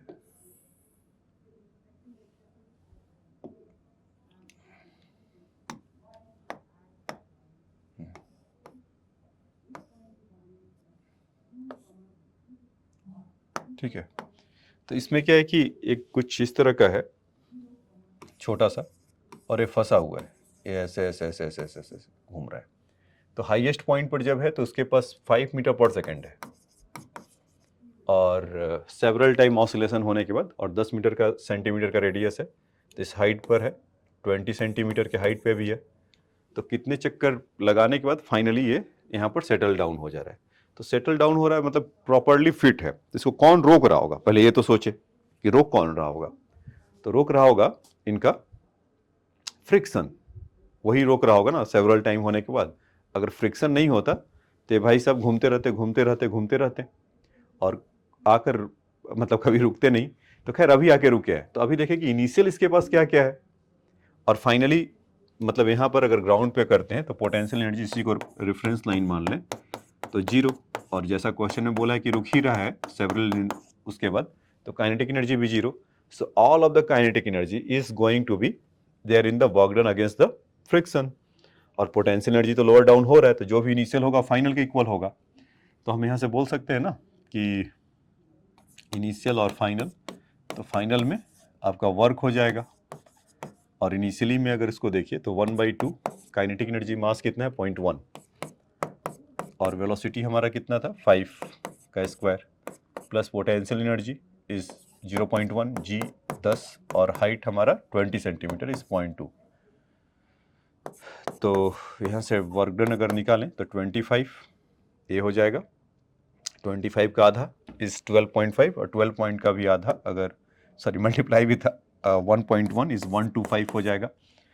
ये हो जाएगा यहाँ से 1 और यहाँ से 0.2, तो कितना आ गया बच्चों 2.125। ठीक है, तो 2.125 जूल वहाँ से मिल जाएगा।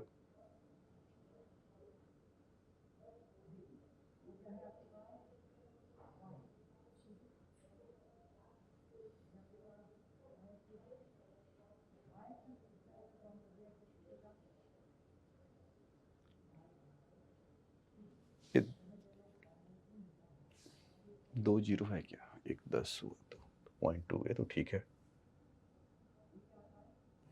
एक गड़बड़ी है यहाँ पे 25/2 करके करेंगे तो 12.5 तो 1.25 ना, तो ज़्यादा होगा 1.25, 1.2 प्लस 2 करेंगे तब 2.45।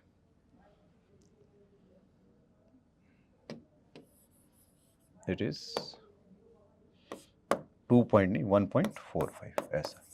तो सिंस ऑफ फ्रिक्शन से इसको रोक रहा होगा, तो पूछा भी है कि find a work done by the tube the block during the process. तो फ्रिक्शन होगा तो नेगेटिव उसको रोक रहा होगा, अगेंस्ट द काम कर रहे हैं तो इसलिए ऐसा मिलेगा। ठीक है, तो इसको हाँ अच्छा लिखना है, लिख लीजिए।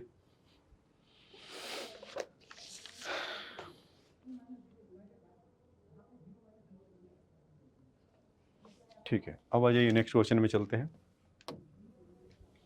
कह रहा है कि car is weighing 100 kg moving at a speed 54 kilometre per hour up a hill when the motor is stop if it is just able to reach the destination which is the height of 10 meter above the point. Calculate the work done against the friction, negative work done by the friction. ठीक है, तो इसमें भी कुछ up the हिल जा रहा है। ठीक है, कुछ ऐसा अप द हिल होगा, हमें पता नहीं कैसे जा रहा है, लेकिन एक चीज़ ये है कि जितना भी वो होगा वो 10 मीटर की हाइट पर है। If it is able to reach the just destination 1400 का है, तो ठीक,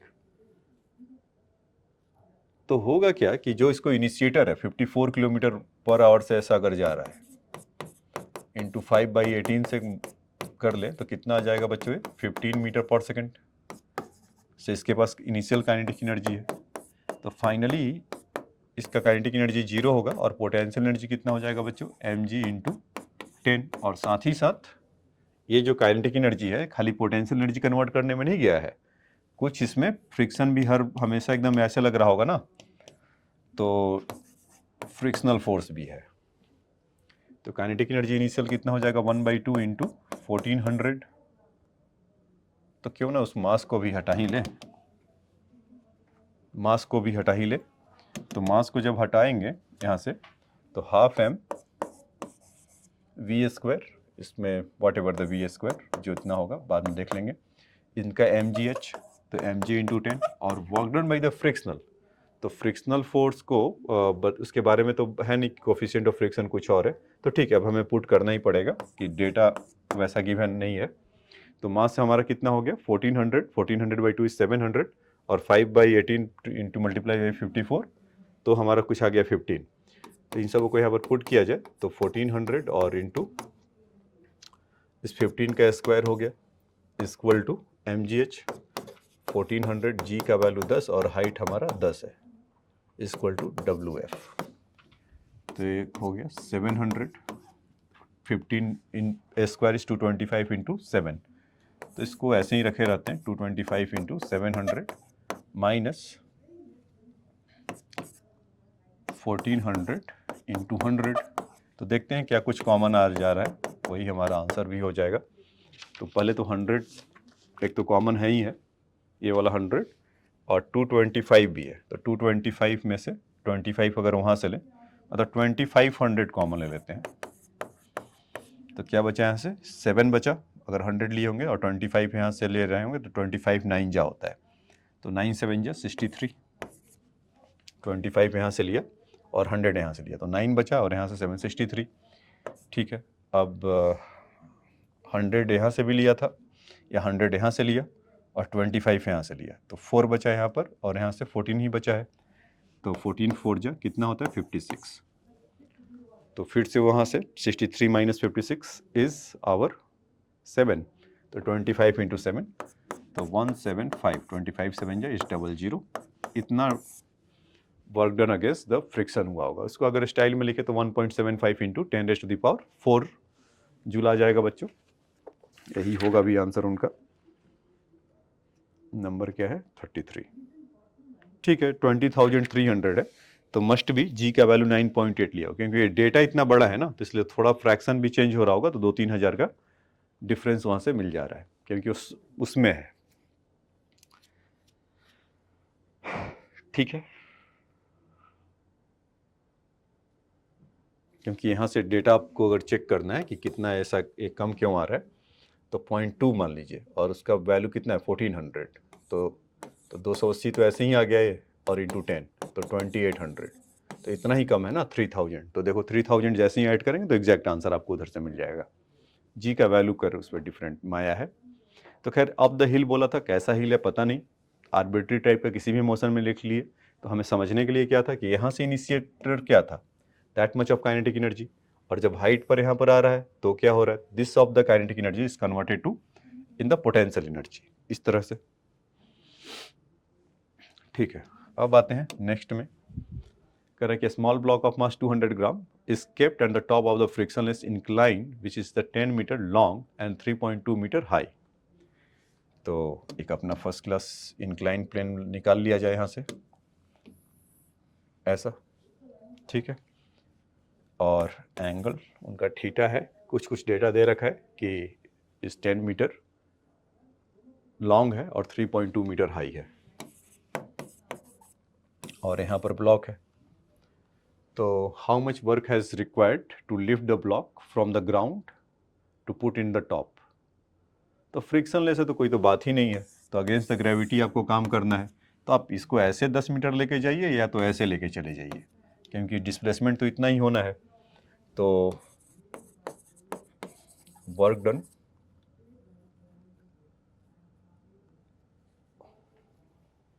बाई ग्रेविटी, ये निकालना है। तो उसमें mg मास उसका 2 ग्राम है, तो 0.2 इंटू जी का वैल्यू 10 और 3.2। ठीक है, तो आप यहाँ से आप ऐसा भी कर सकते थे कि आप साइन थीटा का वैल्यू भी निकाल सकते थे, क्योंकि यहाँ से यहाँ तक तो 10 मीटर है ना ये, तो साइन थीटा का वैल्यू कितना हो जाएगा 3.2/10। तो काम करेंगे नहीं, तो यहाँ से ऐसे निकाल लेंगे, तो 20 या 2 तो 6.4 जूल, ये आपको मिल गया। दूसरा कि to slide the block, lift the block from the ground, to slide the block up the incline. तो देखो वो एक ही बात है, उसको लिफ्ट कराने में जितना लगेगा और या स्लाइड कराने में जितना लगेगा। तो मैंने आप या तो इधर से जाइए या इधर से जाइए, डिस्प्लेसमेंट दोनों में सेम ही होगा।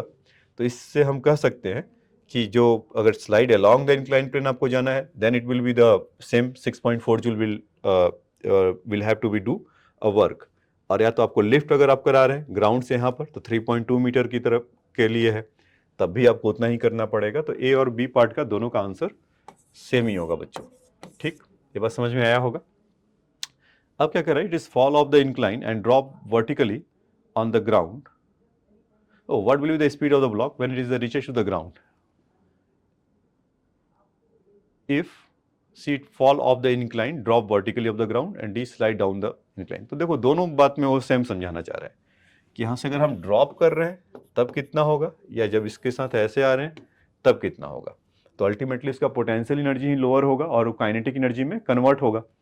तो आप यहाँ से आप ऐसा कर सकते हैं, पोटेंशियल एनर्जी और काइनेटिक एनर्जी का कंजर्वेशन है हाफ एम वी स्क्वायर, या वी इक्वल टू जो थर्ड इक्वेशन लगाते हैं ना, V equal to √2gh is same as to the, यहाँ पे पोटेंशियल एनर्जी लगाकर देखें तो वही आएगा।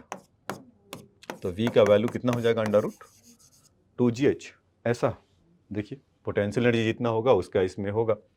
तो v इक्वल टू जी इज हमारा 10 हो गया और हाइट कितना है 3.2, तो ये कितना हो गया 64, यानी कि 8 metre per second in both case में उसका निकल कर आएगा। ठीक है बच्चों, 8 metre per second, 8 metre per second in both case. तो सिंपल एक कंजर्वेशन ऑफ एनर्जी के बारे में था, तो इसको आप वहां से लिख लीजिए।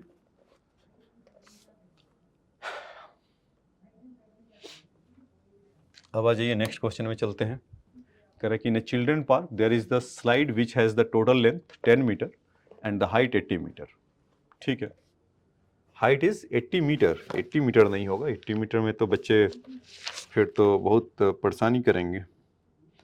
10 मीटर एंड 8.0 मीटर, ये इसको भी रीड कर ले रहे हैं।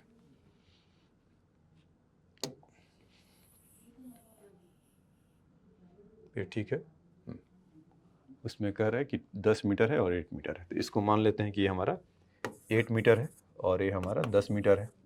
तो ये तो फिर 6 मीटर हो गया। तो एंगल भी हमें दे दिया एक तरीके से 37 डिग्री, ये 345 का नहीं, ये 43 के लिए, तो 53 डिग्री होगा। देखते हैं क्या कर रहा है कि Y is weighing 200 newton, climb of the ladder on the top of the slide and the slide down on the ground. The average friction offered by the slide is ठीक है, the work done by the boy on the ladder as he goes up. तो goes up जा रहा है तो उसमें तो कोई बात ही नहीं है कि क्या करेगा, जो उसका गेन करेगा पोटेंशियल एनर्जी वही उसका वर्क डन होगा। तो ये पार्ट का जो आंसर होगा ये आपका आ जाएगा, मास कितना है बच्चे का 200, वेट ही दे दिया और लिफ्ट कर रहा है 8, तो 1600 जूल होगा। ठीक है, फिर क्या करें कि the work done by the slide on the boy on his comes down, तो उसका पोटेंशियल एनर्जी नीचे की तरफ आएगा, यही होगा ना। फिर कह रहा है कि the work done by the boy on the ladder his as goes up, the work done by the slide on the boy as comes down. तो कम्स डाउन हो रहा होगा तो कि जो उसका पोटेंशियल एनर्जी लोअर डाउन हो रहा होगा वे वही होगा। और साथ साथ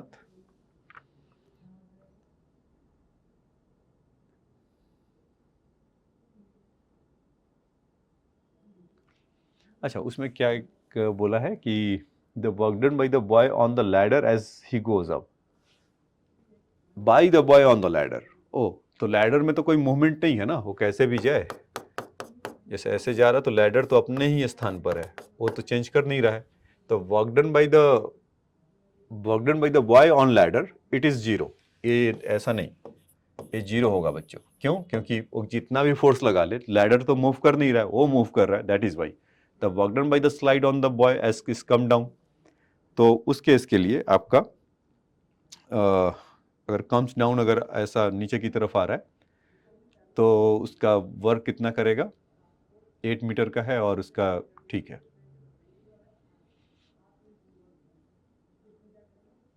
और एवरेज फोर्स उस पर by the weighing of 200 metre climbs of the ladder at the top of the slide down the ground. कुछ मिसिंग है क्या इसका? एक part, the boy weighing to climb up and the slide down the ground, the average friction offered by the slide is, हाँ, 3/10 of his weight. ये देखो, ये इसमें कहीं पर नहीं था, तभी वो सेंस नहीं बना रहा था कि अगर लोअर डाउन हो रहा तो कितना उसमें काम करेगा। देखिए, ये तो क्या हुआ था कि 1600 जूल था और 3/10 ऑफ द उसका फ्रिक्शन के लिए भी उसमें वो जा रहा है, तो 200 था और यहाँ से 3/10, और अल्टीमेटली फ्रिक्शन तो पूरे उसके लिए लेगा 10, है ना, क्योंकि इधर से वो स्लाइड डाउन अगर आ रहा होगा तो 10 मीटर तो ऐसे काम करेगा, तो उस चलते तो इतना, तो 10 से 10 कैंसिल हुआ, तो इसका वैल्यू कितना आ गया बच्चों, 600 जूल। तो ये आपका काम कर रहा होगा। The work done by the slide on the boy, the work done by the slide on the boy as it comes down, ठीक है।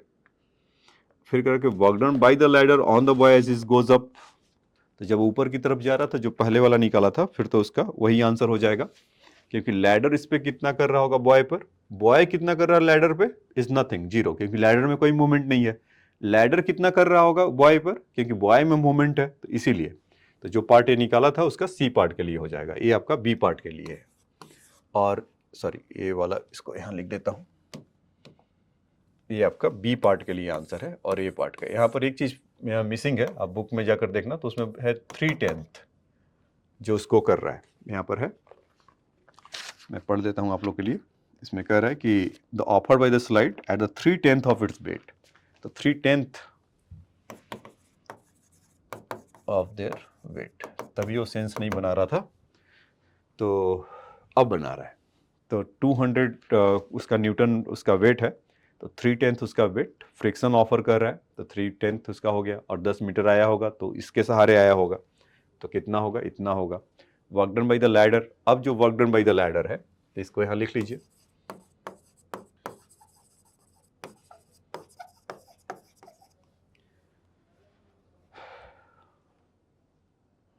तो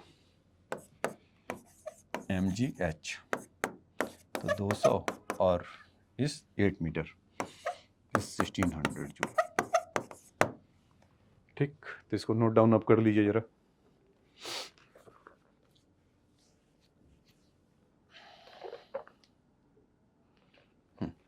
अब आ जाइए नेक्स्ट क्वेश्चन में चलते हैं। इसमें क्या करा बच्चों कि figure shows the particle is sliding on the frictionless track which is the trans terminates in a straight, क्या कर रहा है, द figure shows the particle is sliding on the frictionless track which terminates in a straight horizontal section. If the particle starts sliding from the point A, how far away from the track will particle hit the ground?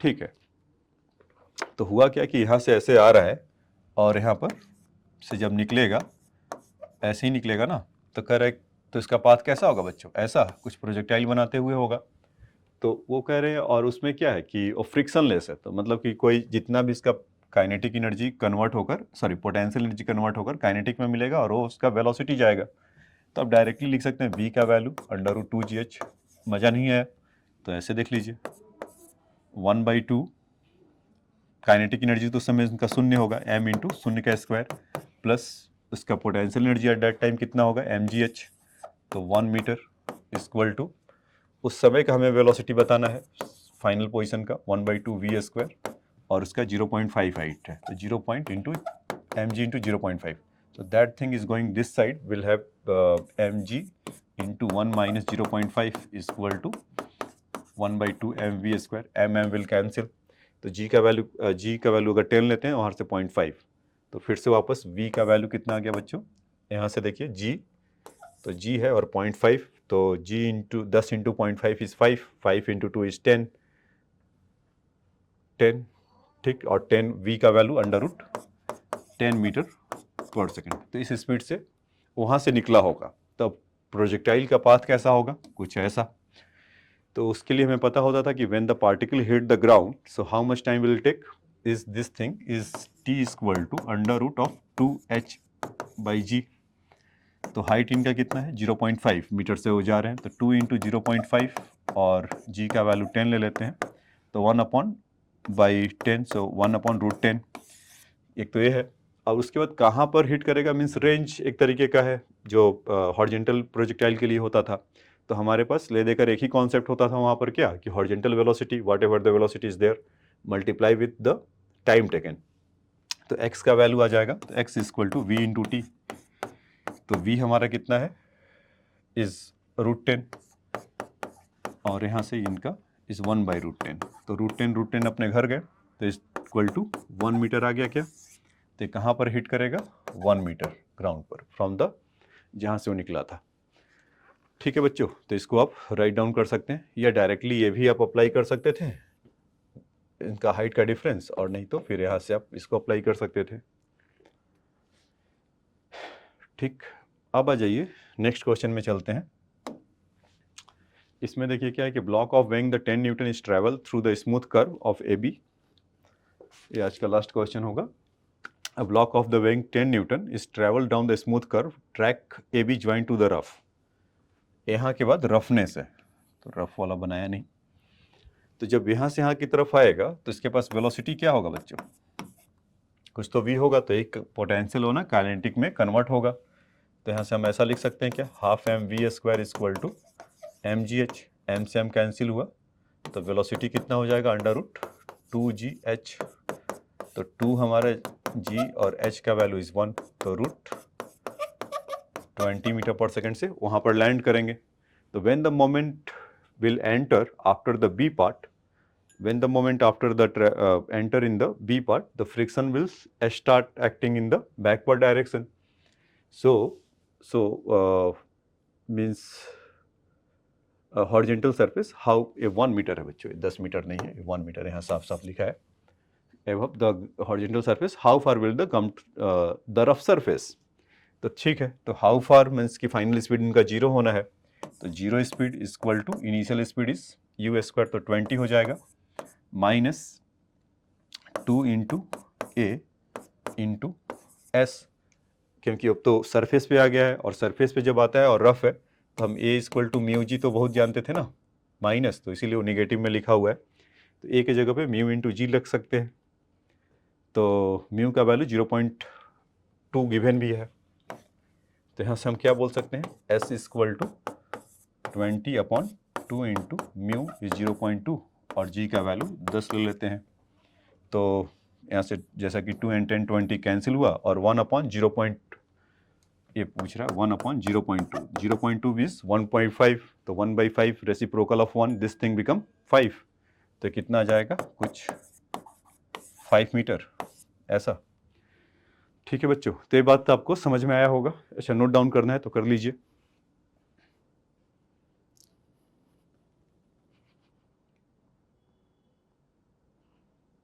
ठीक है, तो आज के lecture में इतना ही। Question number 37 तक पहुंचे, तो 20 क्वेश्चन आज के लेक्चर में देखे। 16 से स्टार्ट मतलब था 17 तक।